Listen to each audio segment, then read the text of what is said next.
YouTube की तरफ से 5 और नए अपडेट्स आ चुके हैं। अभी 5 दिन भी नहीं हुए हैं जब मैंने एक अपडेट्स के बारे में वीडियो बनाई थी और अब और कुछ यूट्यूब नया लेके आता रहता है। ये 5 फीचर्स में से बहुत से ऐसे फीचर्स हो सकते हैं, अपडेट्स हो सकते हैं जो आप नए यूट्यूबर्स के लिए काफ़ी यूज़फुल हो सकते हैं। बिकॉज पहला यूट्यूब जो अपडेट लेके आया वो है ड्यूल फॉर्मेट स्ट्रीमिंग। अभी ड्यूल फॉर्मेट स्ट्रीमिंग क्या है, आपने शायद पहले भी सुना होगा कि यूट्यूब अब एक ऐसा फीचर लेके आने वाला है कि जब आप लाइव करते हो ना, एक तो ऑप्शन होता है ये हॉरिजॉन्टल जो आप अभी ये फॉर्मेट देख रहे हो, एक होता है वर्टिकल जहाँ पे आप फोन अगर इस तरीके से पकड़ रहे हो तो ये वर्टिकल हो गया, ये हॉरिजॉन्टल हो गया। तो अभी तक जब हम लाइव करते थे हमारे पास ऑप्शन होता था यहाँ पे हम वर्टिकल कर लें या हॉरिजॉन्टल कर लें। अब यहाँ पे अगर आपको इस तरीके से ऑप्शन दिखेगा, थोड़े टाइम में एनेबल हो जाएगा, जहाँ पे आपको ड्यूल स्ट्रीम का एक टॉगल दिखेगा। इसको अगर आप चेक कर दोगे, यहाँ टॉगल को एनेबल कर दोगे, तो अब क्या होगा, जब भी आप लाइव करोगे ना तो आपकी हॉरिजॉन्टल लाइव भी आएगी और वर्टिकल लाइव, उसी वीडियो का जो बीच का पार्ट होगा वर्टिकल, उसको ऑटोमेटिकली यूट्यूब क्रॉप करके वर्टिकल स्ट्रीम में दिखा देगा। तो एक बढ़िया अपडेट है कि एक ही जगह लाइव करो और वो दोनों प्लेटफॉर्म्स पे आ जाएगी। तो अभी तक देखो ये जो होगा ना ऑप्शन अवेलेबल, ये मेरे हिसाब से मोबाइल में तो नहीं होगा, बिकॉज ये डेस्कटॉप में ही आप जब पूरा लाइव करते हो तो वहाँ पे ही आप कैमरा सेटअप कर रहे हो, वेब कैम यूज़ कर रहे हो, तो वहाँ पे मोस्टली जो लोग लाइव सेशन करते हैं उनके लिए ये चीज़ यूज़फुल हो सकती है। बट जो सेकेंड अपडेट है आई थिंक वो हम सबके लिए ही बहुत बढ़िया चीज़ है। अभी तक जब आप यूट्यूब पे थंबनेल अपलोड करने जाते थे मैक्सिमम फाइल साइज 2 MB का होता था, अब आप 50 MB तक की जो फाइल है थंबनेल की वो अपलोड कर सकते हो। और ये बहुत यूजफुल चीज़ है, बिकॉज मैं जब थंबनेल एक्सपोर्ट करता हूँ ना, कोई 5 MB का, कोई 6 MB का बनता है और मुझे हर बार उसको कहीं ना कहीं डाउन स्केल करके या उसका रेजोल्यूशन कम करके एक्सपोर्ट करना पड़ता था।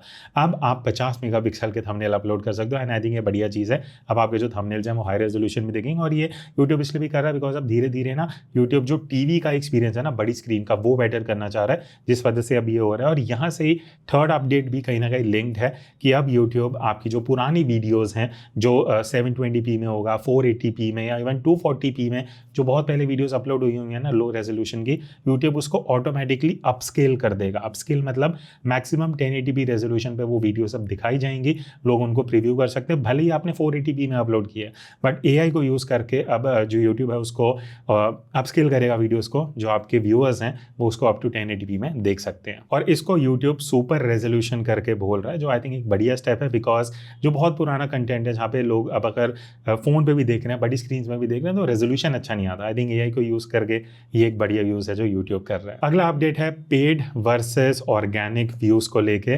तो देखो इसके दो चीज़ हैं। तो पहले अपडेट में यूट्यूब बोल रहा है कि जो आपके एनालिटिक्स हैं अभी तक आप उसमें अलग अलग नहीं देख सकते थे कि पेड से कितना जो आपकी ऑडियंस है, जो आपके इंटरेक्शंस हैं वो हो रहे हैं और कितना ऑर्गेनिक से हो रहा है, वो एक ही जगह दिखता था। अब आपको इस तरीके से अलग अलग ऑप्शन दिख जाएगा जहाँ पे आपको फिल्टर्स मिलेंगे, views, like, comment, share, watch time, traffic के जो अलग अलग सोर्सेज हैं वो आप अलग अलग देख पाओगे कि पेड से कितना आ रहा है, ऑर्गेनिक से कितना आ रहा है। अब इसका फायदा खैर इतना तो नहीं है, बट ये है कि ब्रांड्स को अगर आप जब इनसाइट्स दोगे तो ब्रांड्स भी थोड़ा अच्छे से देख पाएंगे। या आप खुद की वीडियोस पे भी एड्स रन करो तो आपको एक बढ़िया आइडिया लग जाएगा अपनी इनसाइट्स में। अब जो दूसरा अपडेट इसी से रिलेटेड है वो ये है कि देखो अभी तक बहुत लोगों को लगता है, इवन मुझे भी लगता था, कि अगर आप यूट्यूब पे एड्स रन करते हो ना, अपनी वीडियोस को प्रमोट करते हो ताकि व्यूज और आए, तो यूट्यूब कह रहा है कि ये मिसकंसेप्शन है कि आपके चैनल पे अफेक्ट होता है। तो यूट्यूब ने अब अपना सिस्टम ऐसे बना दिया है कि जो ऑर्गेनिक वीडियोस है उसका एल्गोरिदम अलग ट्रीट किया जाएगा और जो पेड वीडियोस हैं उनका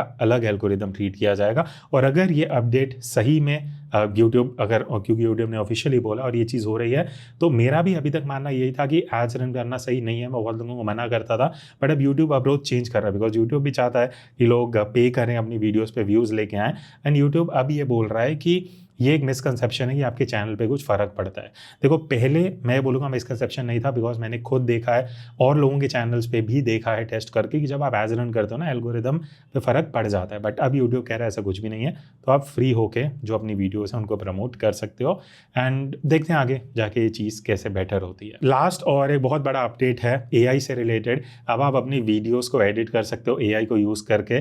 तो बेसिकली यहाँ पे क्या होगा कि जैसे आपकी जो मल्टीपल क्लिप्स होती है ना, आपने 8, 10, 12, 15 वीडियो शूट करी हैं, तो अब आपके पास दो ऑप्शंस हैं यूट्यूब की, या तो आप क्रिएट ऐप जो है वो यूज़ कर सकते हो, या फिर जो शॉर्ट्स कैमरा ऐप है उसमें भी आप जाके फीचर थोड़े टाइम में रोल आउट हो जाएगा, जहाँ पे वो मल्टीपल क्लिप्स आप सेलेक्ट करोगे तो AI को यूज़ करके यूट्यूब ऑटोमेटिकली उनमें से कुछ कुछ सेक्शन जो इंपॉर्टेंट AI को लगेंगे वो सेलेक्ट कर लेगा। एक आपका छोटा सा एक क्लिप बन जाएगी जिसको आप फर्दर अपने हिसाब से एडिट भी कर पाओगे। और उसके बाद अगर आपको म्यूजिक लगाना है, ट्रांजिशन लगाना है, टेक्स्ट लगाने हैं, इफेक्ट्स लगाने हैं, वो सब आप ये एक एक स्टार्टिंग पॉइंट मिल जाएगा। उसके बाद ये सारे इफेक्ट्स वगैरह आप खुद से लगा के अपनी फाइनली वीडियो को यूज़ कर पाओगे जहाँ भी आप अपलोड करना चाहते हो। तो ये एक छोटी सी वीडियो थी, मैंने सोचा अपडेट्स हैं कुछ इंपॉर्टेंट थे वो मैंने आपको बता दिए।